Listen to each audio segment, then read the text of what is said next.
So from this, lalagyan natin siya ng luggage compartment para hindi yung ganito na as in yung lata, direktang may parang carpet and foam lang, tapos yung mga gamit mo dyan magulo. So lalagyan natin ng luggage compartment para may organizer yung trunk netong BYD Seagull.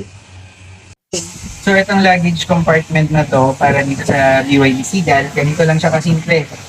I-put into place nyo lang dito, nakakorte naman na siya sa mga edges, so hindi kayo magkakamali ng positioning.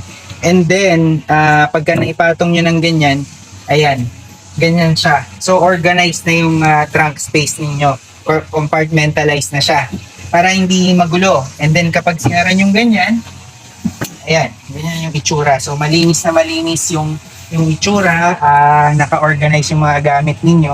Tapos may carpet din to, tapos may cover siya. So nakatago dyan yung mga gamit. Sobrang mura lang nito at saka ang gandang upgrade para sa BYD Seagull.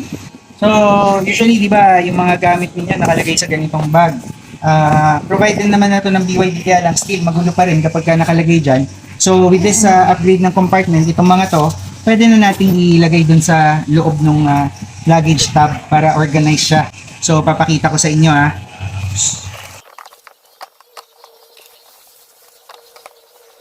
So ayan yung ating luggage trunk organizer. As you can see, lahat ng mga gamit na imbis na nakakalat, dyan maiilagay na natin.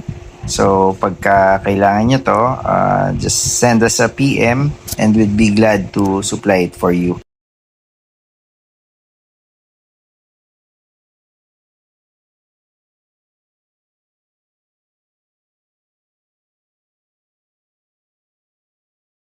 So, ayan yung trunk organizer natin para sa BYD Seagull. Pag kailangan nyo to, mag-PM lang kayo and we'd be glad to supply it for you. Thank you!